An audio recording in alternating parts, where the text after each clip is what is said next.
tá? Já. E que Deus seja louvado por isso. Meus irmãos, 1 Pedro, capítulo 4, nós vamos ler do verso 7 ao verso de número 11. Todos acharam? O título dessa sessão diz assim: alguns deveres dos crentes uns para com os outros.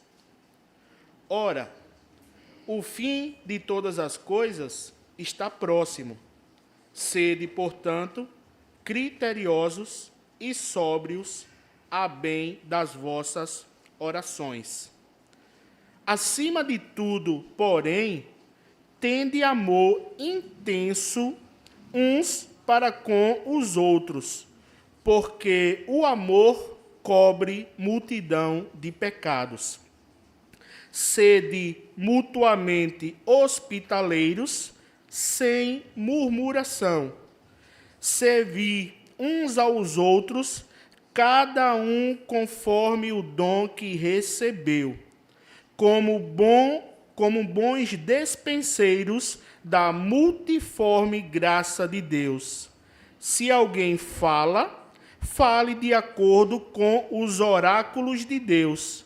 Se alguém serve, faça-o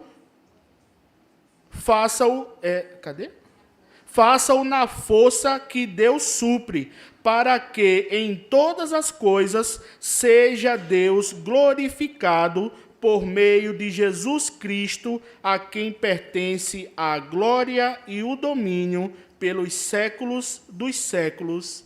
Amém. Vamos orar. Senhor, nosso Deus e nosso Pai, nós te rendemos graças, Senhor, pela oportunidade de estarmos reunidos mais uma vez para oferecer culto de adoração ao Senhor. Nosso coração já tem se alegrado, Senhor, pela oportunidade de louvar o Teu nome, pela oportunidade de ter os nossos pecados perdoados, pela oportunidade de contribuir com a manutenção da Tua casa, mas nós te pedimos, Senhor, ainda uma vez mais nós te pedimos, seja misericordioso conosco e fale aos nossos corações através da exposição da Tua palavra, Senhor. Abre os nossos corações, abre as nossas mentes, nos ajude a entender aquilo que o Senhor deseja tratar de forma individual e coletiva com a Tua igreja na noite de hoje. Que o Senhor receba toda a glória. Em nome de Jesus, nós oramos e agradecemos. Amém. Meus irmãos, vamos imaginar um navio em uma viagem de cruzeiro. Gostaria que vocês alcançassem esse exemplo comigo. Um navio numa viagem de cruzeiro, aqueles navios grandes, belíssimos, com vários andares, com todo tipo de recurso, de luxo, de beleza que se pode imaginar. Esse navio ele é composto por tripulantes e por passageiros. Os passageiros são todos aqueles que desfrutam da viagem do cruzeiro. A preocupação deles é mínima. Eles só querem se divertir, tirar fotos, tomar banho de piscina, degustar uma boa comida e aproveitar de todos os benefícios que aquela viagem tem para oferecer. Afinal de contas, eles pagaram para estar ali naquela viagem. Os tripulantes, por sua vez, são aqueles que trabalham no navio. Eles não aparecem tanto assim.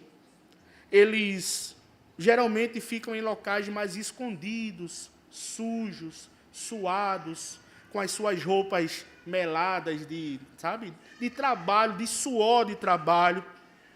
Eles não tiram muitas fotos, eles não comem uma comida tão boa assim como os passageiros. Mas eles são responsáveis por uma única coisa: fazer com que o navio chegue até o seu destino. Os tripulantes, aqueles que trabalham durante a viagem, eles são responsáveis para fazer com que o navio chegue até o seu destino.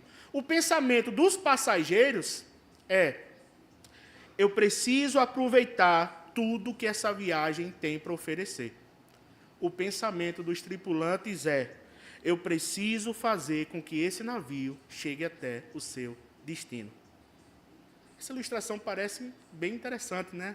Estou vendo as expressões dos irmãos atentos e prestando atenção, e ela pode melhorar um pouco mais. E se a nossa igreja fosse esse navio? Igreja Presbiteriana em Goiânia. E se a nossa igreja fosse esse navio? E se nós estivéssemos nessa viagem? Quem você seria? Passageiro ou tripulante? Hoje nós iremos falar sobre o serviço no reino de Deus. Vamos ao texto, irmãos. Essa primeira carta de Pedro, ela foi escrita para os cristãos que estavam espalhados pela Ásia Menor. É o que nós conhecemos hoje pelo país da Turquia. Esses cristãos, eles estavam sofrendo perseguições e muitas pressões por causa da sua fé. E nós bem sabemos que uma igreja que vive uma intensa pressão, uma igreja que vive uma intensa perseguição, muitas vezes é uma igreja cansada, é uma igreja fragilizada, é uma igreja que ela está o tempo todo ali se defendendo das ciladas do inimigo, das acusações. É uma igreja que está, se nós formos observar nos países perseguidos, como era o contexto aqui, é uma igreja, são pessoas que estão a todo tempo tentando sobreviver. E você ficar todo o tempo tentando sobreviver, isso cansa, isso fragiliza. Chega a determinada hora que as suas forças, elas começam a se esvair.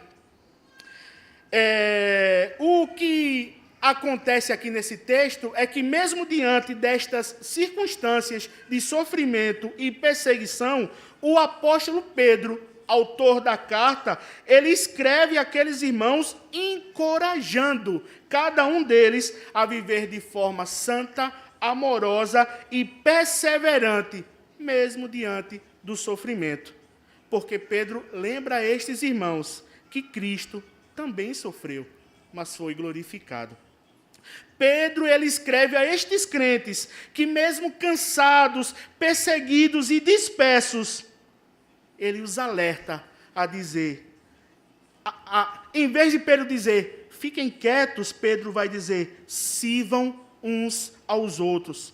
Mesmo em tempos difíceis, a igreja, ela não esconde, ela serve, ela ama e ela ora. O que Pedro está dizendo aqui para esses irmãos é que, embora a perseguição que eles estivessem sofrendo possa estar causando dor, o Senhor chamou o seu povo para uma grande missão, para uma grande obra.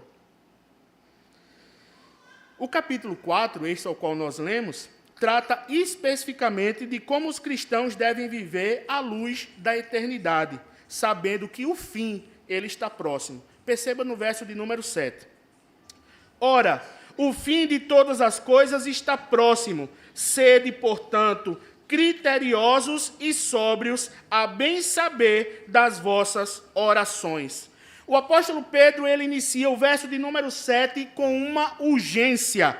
E essa urgência é, meus irmãos, o fim está próximo.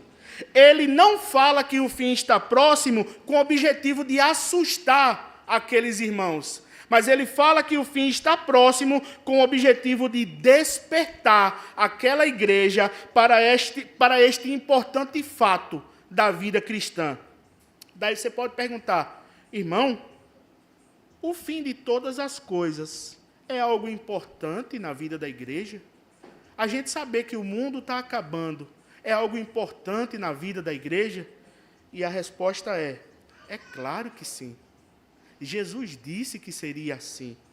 Ele subiu aos céus, ele disse que ia preparar uma casa para a gente e ele disse que voltaria para nos buscar. Portanto, meus irmãos, a igreja do Senhor, ela precisa esperar pelos últimos dias com esperança. A expressão que Pedro usa aqui, fim, utilizada no início desse verso, é uma expressão que significa consumação, desfecho, ou seja, ele se refere diretamente ao ponto mais alto da história. Qual é o ponto mais alto da história? O retorno de Cristo. O que Pedro está dizendo para aqueles irmãos é: vivam sóbrios e vigilantes, porque Jesus está voltando. Esta era uma informação importante para os crentes daquela época, essa é uma informação importante para nós nos dias de hoje. Como então deve ser a nossa atitude para esperar por esse grande dia, o dia do retorno de Cristo? Ele responde no mesmo verso número 7. Sede sóbrios e criteriosos nas vossas orações.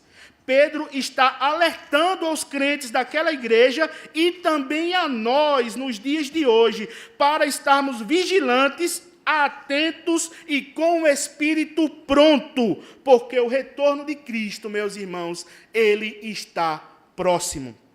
Estar atento aqui significa não se deixar distrair pelas coisas do mundo. Estar atento é não se deixar distrair pelas coisas do mundo. E aí eu faço uma reflexão, junto com os irmãos. Por que será, irmãos, que a nossa vida, de modo geral, ela está em modo tão frenético? Os irmãos já pararam para pensar a respeito disso? Por que a nossa vida está tão agitada? Nós estamos a todo tempo fazendo alguma coisa ou querendo fazer alguma coisa. É trabalho, é estudo, é dinheiro, é casa, é carro. Eu preciso fazer, eu preciso ter, eu preciso comprar, eu preciso construir, eu preciso avançar, eu preciso conquistar, eu preciso juntar dinheiro. E você não para, e você não descansa. E esse ritmo de celular e de rede social elevou isso aí à potência máxima. Porque a gente está muito ansioso. A gente está em busca sempre de alguma coisa e o coração parece que não descansa. Diante dessas circunstâncias, o que é que a gente deve fazer? Tentar parar um pouco. Tentar respirar. Como Pedro fala aqui, tentar ser sóbrio. Tentar ser criterioso nas nossas orações. E fazer algumas perguntas. O que é que realmente importa na vida? De tudo aquilo que eu tenho feito na minha vida, o que é que realmente eu vou levar para a eternidade? Meus irmãos, nós precisamos fazer essas perguntas constantemente. De tudo que eu tenho feito, cada um de nós aqui tem seus afazeres. Cada um de nós aqui tem suas responsabilidades. Então, que nós possamos refletir a respeito disso, de tudo que tem passado pela minha mão, de tudo que eu tenho feito ao longo dos meus dias, ao longo da minha semana, o que é que eu vou levar, de fato, para a eternidade? Acúmulo de riquezas, você vai levar? Então, não foca nisso. Jesus disse para não fazer isso. Cuidar da sua família, é algo que você vai levar? Então foca nisso. Uma vida de promiscuidade e perversão sexual é algo que você vai levar para a eternidade? Então não foca nisso. Viver em santidade e em comunhão com os seus irmãos é algo que você vai levar para a eternidade? Então foque a sua vida nisso. Aí alguém pode chegar e dizer: irmão, minha vida está uma loucura. Eu estou envolvido em tanta coisa. São muitos projetos, é muita coisa, eu não consigo ter tempo para nada, eu não consigo nem ter tempo para ir para a igreja.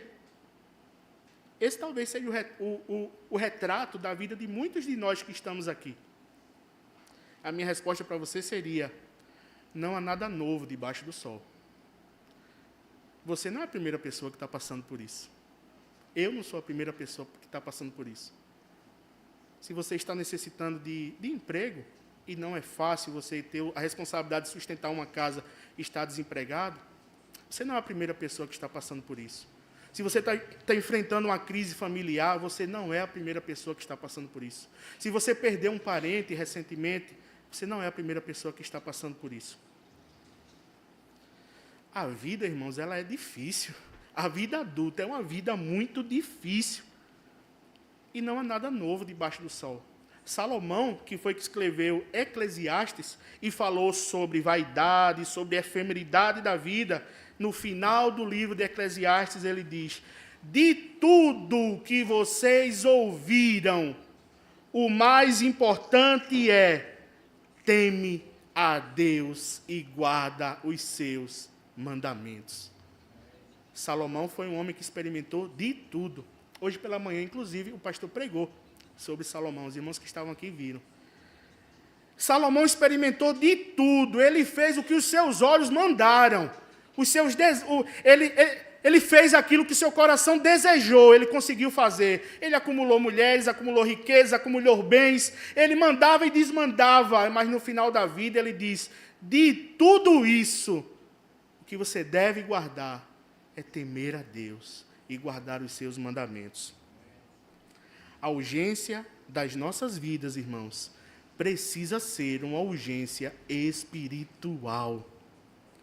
Que nós possamos estar firmados na rocha, que é Cristo. Que a nossa casa não esteja construída sobre a areia, que quando vier uma tempestade mais forte, ela vai desabar. Mas que a nossa casa esteja firmada na rocha, que é Cristo. Dando sequência ao texto, os versos 8 e 9. Acima de tudo, porém, teme ao Senhor. Acima de tudo, porém, tende amor intenso uns para com os outros, porque o amor cobre multidão de pecados. O que é que sobrepõe? O que é que sobrepõe esse estilo de vida que nós acabamos de descrever? O que é que sobrepõe a busca por dinheiro e por prazer? O que é que nos ajuda, meus irmãos, a viver de forma equilibrada em um mundo que está em total desequilíbrio? Pedro responde no verso 8: acima de tudo isso, tende amor intenso uns para com os outros. Amor intenso é amor constante. Amor intenso é amor perseverante, é amor paciente, é amor que não desiste, é amor que ele se estende até o limite. Em um mundo onde as pessoas estão desistindo por bobagem, você amar de forma intensa parece ser algo importante, irmãos. Em um mundo onde as pessoas estão abrindo mão de famílias, abrindo mão de casamentos, casam hoje e separam amanhã por motivo torpe. Você amar de forma intensa, você lutar pela sua família, eu acredito que é algo que vale a pena. Você lutar para viver em comunhão com os seus irmãos, eu acredito que é algo que vale a pena. É isso que Pedro está dizendo aqui. Acima de tudo isso, tende amor intenso uns para com os outros. A referência desse verso 8, ela está lá no livro de Provérbios, capítulo 10, e o verso número 12, que diz: o ódio excita contendas, mas o amor cobre todas as transgressões. A ideia aqui não é que o amor pelo seu irmão, o amor pelo próximo, ele vai perdoar pecados. Não, a ideia não é essa. Nós bem sabemos que o que perdoa pecados é o sacrifício de Jesus na cruz. A ideia aqui é de que o amor ele é maior do que as transgressões. Ou seja, quando você vive em amor com os seus irmãos, mesmo diante das transgressões, a comunhão ela não é dissolvida, porque a relação de vocês é uma relação de amor. Aliás, a relação de vocês não, a nossa relação é uma relação de amor. Quando há transgressão, na relação onde existe amor, há também arrependimento, perdão e reconciliação. Ou seja, onde há amor, há restauração. O amor de um para com os outros é o que mantém a comunidade viva em tempos de perseguição e sofrimento. Foi isso, meus irmãos, foi essa atitude, foi viver dessa forma que possibilitou aos irmãos daquele tempo e também a nós hoje passarmos por dias difíceis sem nos dissolvermos, mas permanecermos firmes, porque o que nos une é o amor, e o amor é o próprio Deus. Ele continua no verso de número 9. Sede mutuamente hospitaleiros sem murmuração.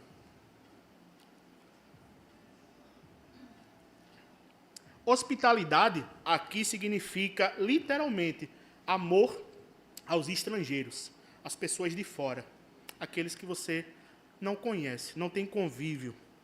E qual é o contexto aqui?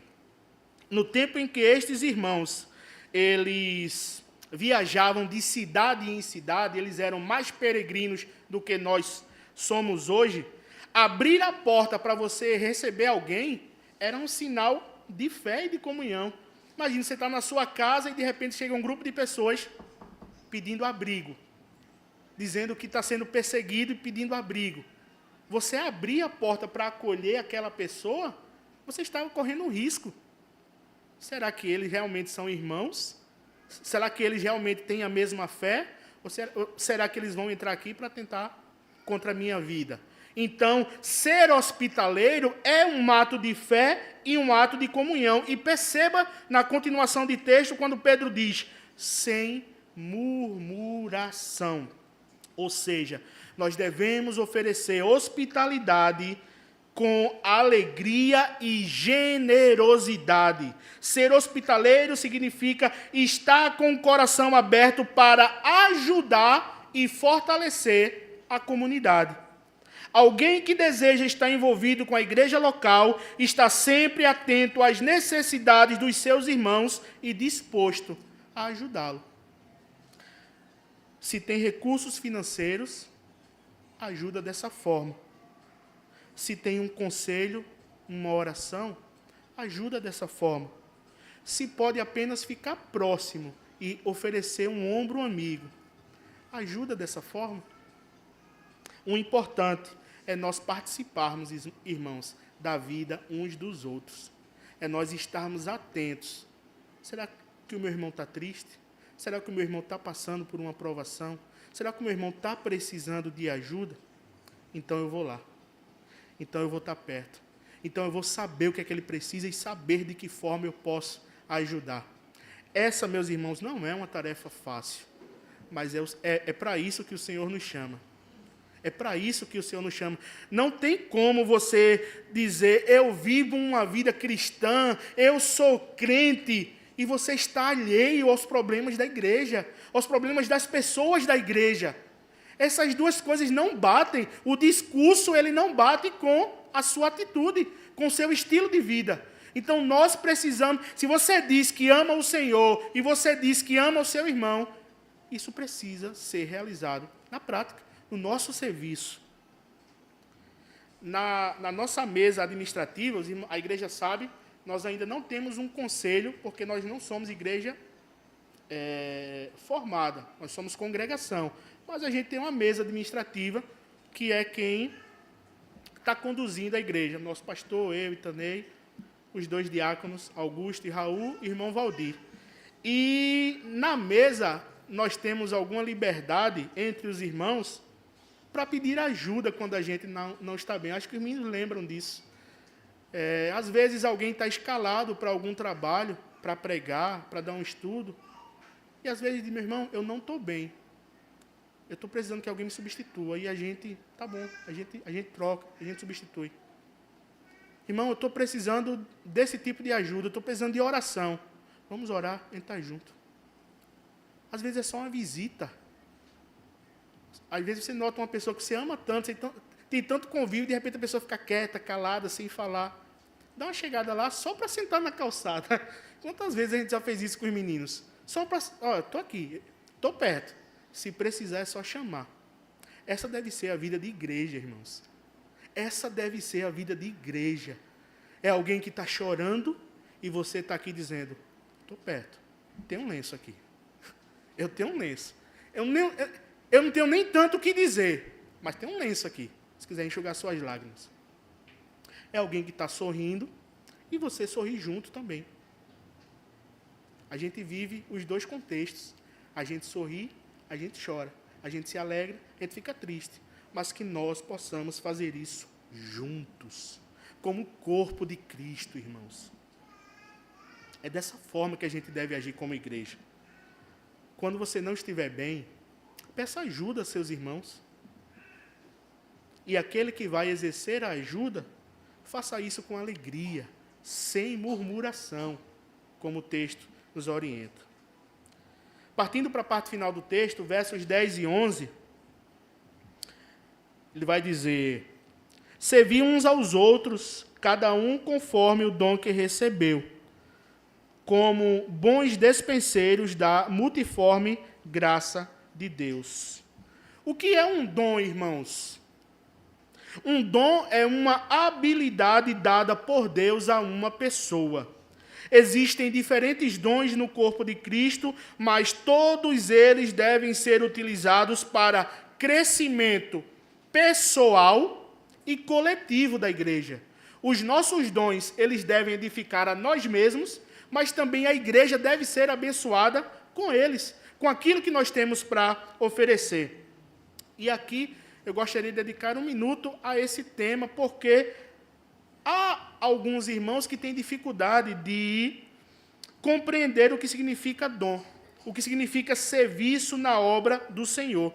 O apóstolo Paulo, ele trata sobre esse tema de forma muito clara em 1 Coríntios, capítulo 12. Mas aqui, nesse texto que nós estamos lendo, Pedro também trata isso de forma muito clara. Perceba no verso de número 10. Servi uns aos outros conforme o que recebeu. Quem recebeu os dons? Cada um de nós. Para fazer o que com eles? Para servir uns aos outros. E de que forma nós devemos fazer isso? Como bons despenseiros da multiforme graça de Deus. A graça do Senhor sobre nossas vidas, irmãos, ela é multiforme, ou seja, ela se apresenta de diversas formas. No verso 11, Pedro divide os dons em 2 grandes grupos, os dons de fala e os dons de serviço. Percebam. Verso de número 11. Se alguém fala, fale de acordo com os oráculos de Deus. Se alguém serve, faça-o na força que Deus supre, para que em todas as coisas seja Deus glorificado por meio de Jesus Cristo, a quem pertence a glória e o domínio pelos séculos dos séculos. O que é o dom da palavra que Pedro está falando aqui? Pregar, ensinar, aconselhar. Esses são os dons da palavra, e fazer isso segundo os oráculos de Deus, segundo a palavra do Senhor. O que é o dom do serviço que ele fala? Ajudar, cuidar, administrar. Todas essas são formas de dons. Alguns vão ensinar, outros vão evangelizar, outros cantam, outros tocam instrumentos. Alguns recebem as pessoas, outros administram, outros contribuem com ofertas e dízimos, há aqueles que administram as ofertas e os dízimos, são os nossos tesoureiros. Outros servem, outros lavam, outros limpam. Cada ministério, meus irmãos, cada habilidade e cada gesto nosso é uma expressão da graça de Deus, e assim como o corpo é de Cristo, com essa multiforme graça, ele avança e ele cresce. A graça do Senhor, ela é multiforme na vida da igreja, e isso é uma bênção, meus irmãos. Você ter pessoas com dons diferentes é uma bênção na vida da igreja. Você ter pessoas que atuam em várias áreas e que servem em várias áreas é uma bênção na vida da igreja. Você foi chamado pelo Senhor não para ser um mero espectador, não para ser um passageiro daquele navio. Deus chamou você para servir. O que Ele nos deu é dele, não nosso. O texto diz que somos dispenseiros, ou seja, administradores. A palavra dispenseiros quer dizer administrador. Nós cuidamos daquilo que é do Senhor, não nosso. Portanto, o dom que você tem, ele deve ser usado para a glória de Deus, para a edificação da igreja. De que forma, irmãos, você tem servido ao Senhor? De que forma a igreja que você faz parte, ela tem sido abençoada por algo que você está fazendo? Essas perguntas, elas precisam nos inquietar. Elas precisam realmente causar certo desconforto em nós. O horário que nós chegamos aqui na igreja importa. A frequência que nós estamos na igreja importa. O que você faz na igreja importa. Cada movimento nosso comunica uma mensagem, irmãos. Portanto, que nós nos movamos como igreja para a glória de Deus. Que essa igreja e cada uma das pessoas que faz parte dela não caminhe de forma aleatória, mas que nós saibamos exatamente para onde nós estamos indo, que nós saibamos exatamente ao Senhor que nós estamos servindo, e façamos isso com alegria, façamos isso com generosidade. Que a nossa vida e o nosso serviço sejam para a glória de Deus, como o apóstolo Pedro nos diz no final do verso de número 11, para que em todas as coisas seja Deus glorificado por meio de Cristo. E aqui você pode se perguntar, meu irmão, de que forma isso aqui que a gente acabou de ver aponta para Cristo? De que forma esse texto aqui ele aponta para a pessoa de Jesus? Nós estamos falando sobre servir. E Jesus, ele é o servo perfeito. Jesus é aquele que cumpriu com perfeição que o Pai o havia confiado. O modelo perfeito de tudo aquilo que Pedro está descrevendo aqui é Jesus. Ele é o modelo perfeito de amor. E o seu amor foi manifestado na cruz, para perdoar os nossos pecados. Cristo, ele é o doador-alvo. Cristo, ele é o doador e o alvo dos dons que nós temos. Ou seja, ele nos dá o dom para servir e nós fazemos isso para a glória dele, para a glória do Senhor. Essa é a dinâmica da igreja, meus irmãos. Nós andamos, nós nos movemos, nós existimos para glorificar ao Senhor. Eu concluo a mensagem de hoje lembrando aos irmãos da introdução do início. A introdução da viagem de navio. Muitos cristãos, eles querem o conforto da viagem. Eles querem desfrutar dos benefícios de fazer parte da igreja. Ah, eu venho para a igreja. É legal, é tão bom vir para a igreja. Eu venho só no domingo. Eu não tenho muita preocupação, cultuo, converso com os irmãos e ainda faço um lanche lá embaixo. Que vida? É mal o quê, irmão? Uma vida dessa, na verdade, quem age assim encara como se fosse uma praça.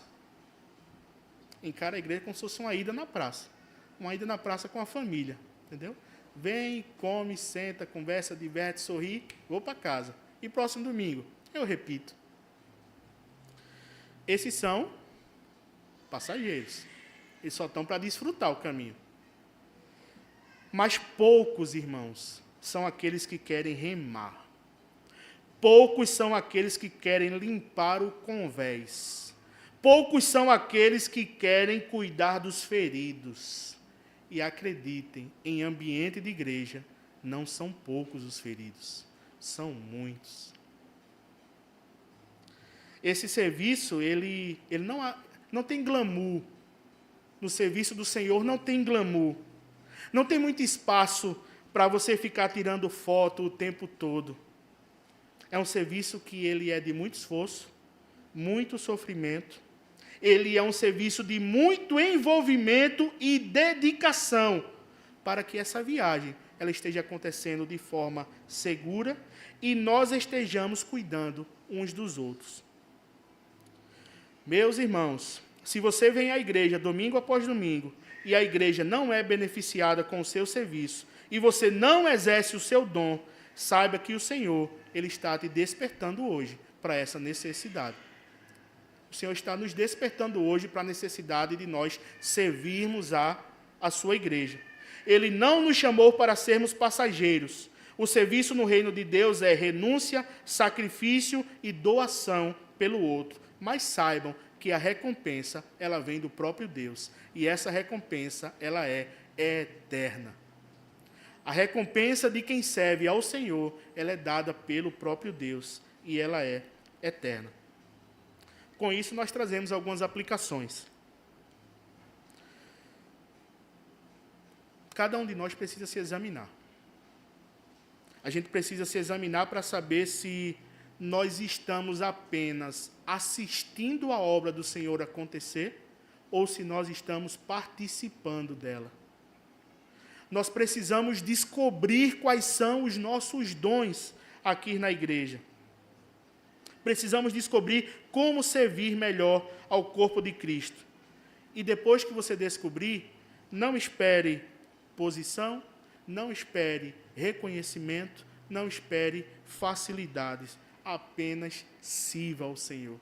Apenas diga, Senhor, eu estou aqui, Senhor. A obra é sua e o meu coração se alegra de estar diante da tua presença. Que nós, irmãos, possamos fazer das nossas vidas, que nós possamos viver as nossas vidas para a glória do Senhor. Amém? Vamos orar. Senhor, nosso Deus e nosso Pai, nós bendizemos o teu nome, Senhor. E nós entendemos que o Senhor nos chamou para sermos servos. Nós entendemos que o Senhor nos chamou para estarmos engajados no serviço da igreja. E o nosso maior modelo é Cristo.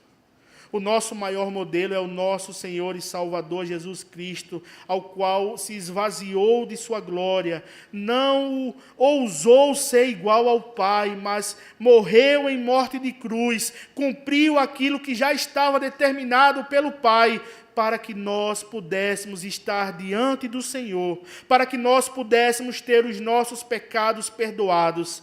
Cristo, nosso Senhor, Ele é o nosso maior exemplo de servo, Ele é o nosso maior exemplo de amor. Portanto, Pai, nos ensine a ser como Cristo, nos ensine a amar a Cristo, nos ensine a amar os nossos irmãos, nos ensine a vivermos como igreja madura e que está nesta terra como peregrina, mas sabendo exatamente em que direção está caminhando. Que o Senhor continue a nos ajudar, que o Senhor nos ajude nas nossas fraquezas, que o Senhor nos dê condições de vivermos para a glória do teu santo nome. Em nome de Jesus, nós oramos e agradecemos. Amém. Fiquem de pé, irmãos, para louvarmos ao Senhor.